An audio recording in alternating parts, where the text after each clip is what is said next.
Good afternoon mga kabiday. Ang daming bunga ng kalamansi natin. Yan o. At saka yun, nandun sila o. Yan. Maraming bunga. Ayan. Wala, hanggang sa ano. Nakapuno-puno niya. So, tara sa sa bukid. Manguha tayo ng kangkong para igisa natin. Gusto ko magkisa. Gisa lang ng bawang. Parang namimiss ko yung yung kangkong na bawang lang ang halo niya. Wala nang iba. Huwag nang lagyan ng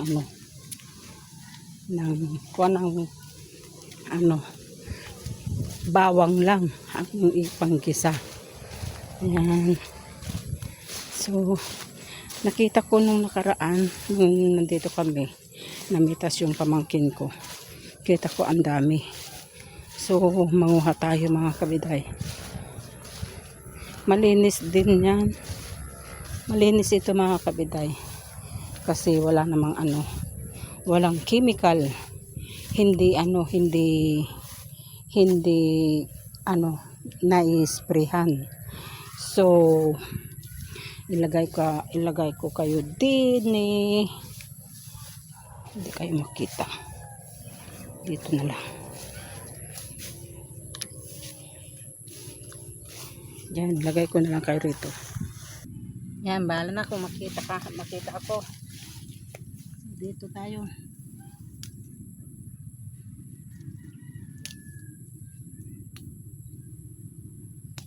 Maganda yung yung talbos. Kasi bagong siya. Bagong talbos, bagong siya. Ang tawag nito. Bagong tubo. Tatanggalin natin yung dahon.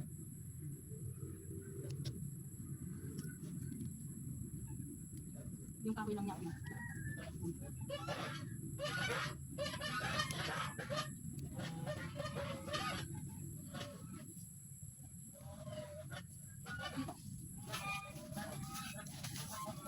Ikot. Maganda.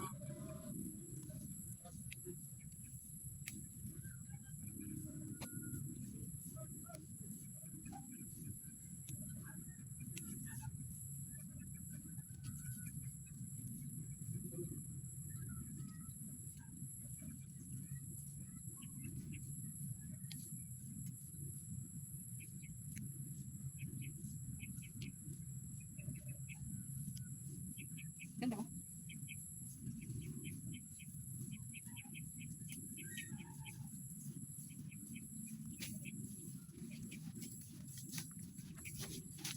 Ayan. Nakakuha na ko. Ayan. Oh.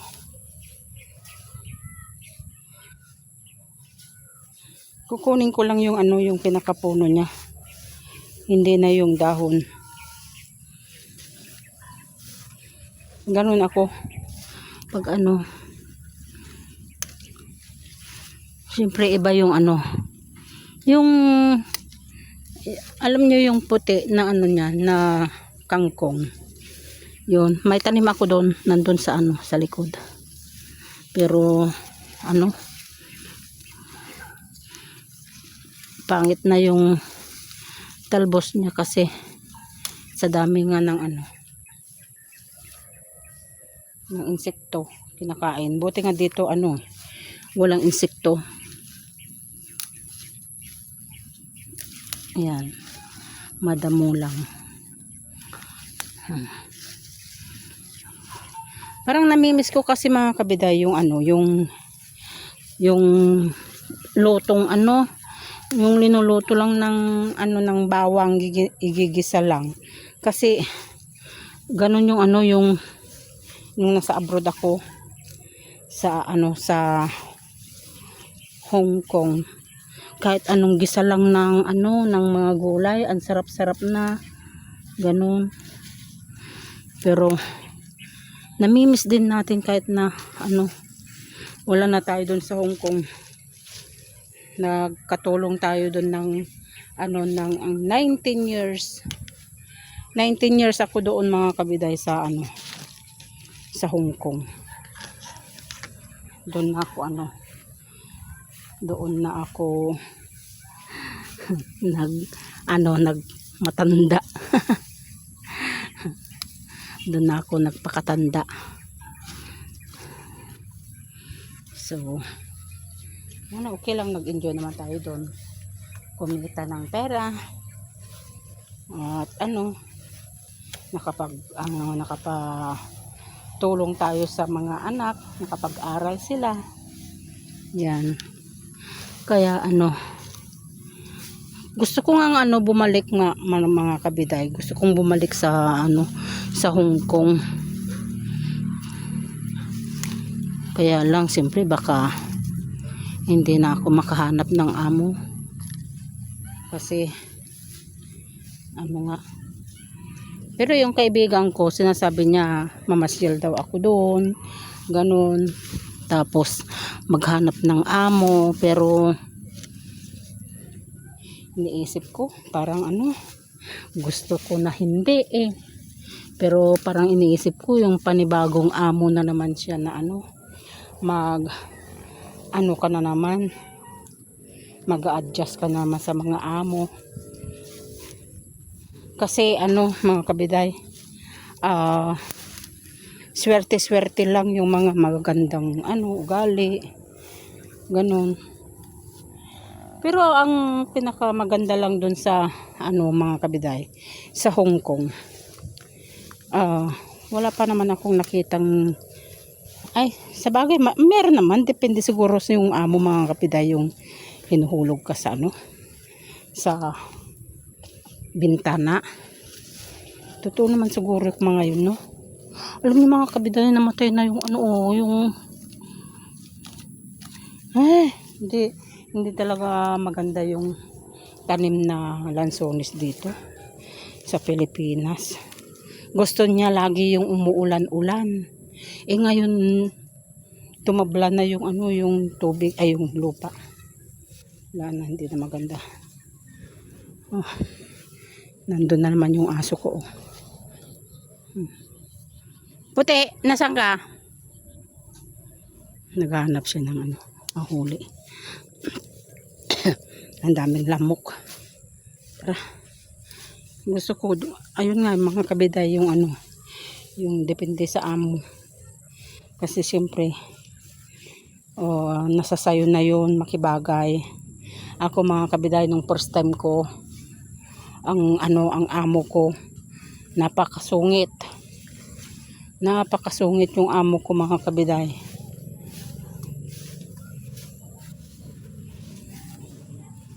Pulis ang amo ko, pero yung lalaki mabait, pero yung ano, yung babae napakasungit. Tapos ang bahay pa niya 5 floor. Parang gusto kong ano, magmintas ng talbos. Ganda napakasungit. Nagtiis lang ako, pero first time ko yun mga kabiday, pero nakapagtiis naman ako ng 4 years kahit na ano, iskandalosa sa ano, sa mga tao, walang pakialam, basta ano, ano ka, ipapahiya ka. Doon tayo, upo tayo para tanggalin ko yung ano, yung dito. Ayan. Upo tayo dito mga kabiday. Yeah. Yan, dito tayo mga kabiday. Tanggalin ko na yung ano, yung dahon niya. Dito tayo para walang lamok. Yun nga mga kabiday, ano, yung amo ko dun sa ano, sa Hong Kong. Depende kasi yung ano, yung kung masungit ang ano, ang amo, nasa sayo na yun,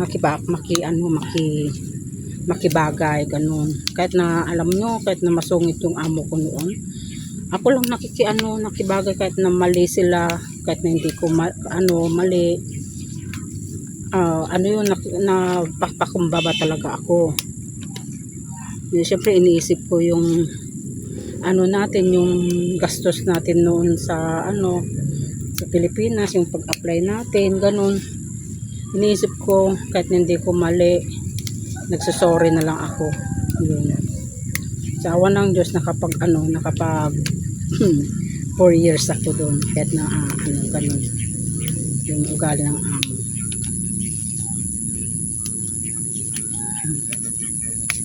Alam nyo yung siyempre bago pa lang ako doon, no, yung amo ko bumili siya ng ng itlog na isang tray. Tapos nung inuwi ko, kasi sinalubong ko doon sa baba kasi hagdan nga, may siya, may dala. Tapos nung dinala ko yung isang tray itlog, sabi niya ilagay ko daw sa rep. Tapos nakita niya basag yung isa. Tapos alam nyo, nagalit siya sa akin, bakit ko daw binasag yung itlog. Sabi ko, hindi ko naman binasag, sabi ko ganun. Alam mo, binayaran ko yun, pinabayad niya nung nagsahod ako, binawasan niya ng ng $2.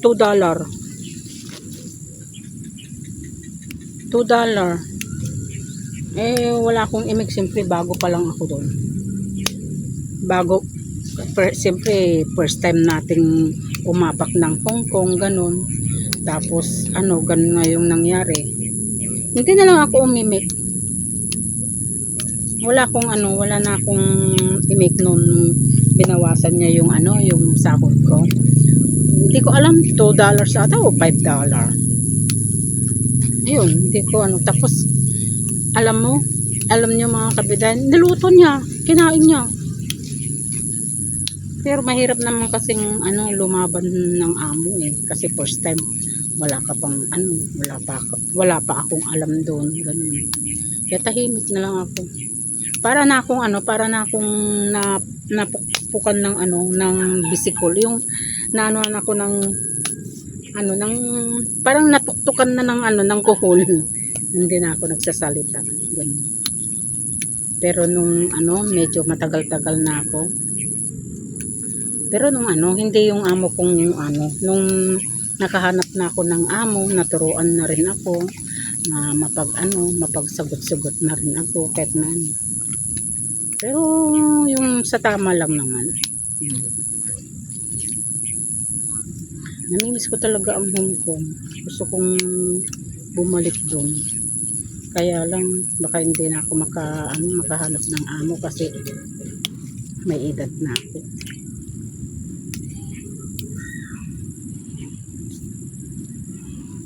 Sarap kayang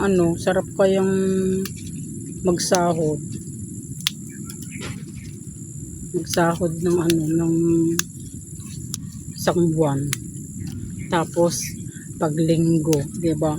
Kasama mo yung kasama ko mga kaibigan ko, ganun. May kaibigan akong residente, tapos lagi kaming namamasyal, ganun. Namimiss ko yun. Basta may kaibigan kang mabait, ganun. Residente yun, nakapag-asawa ng Chinese.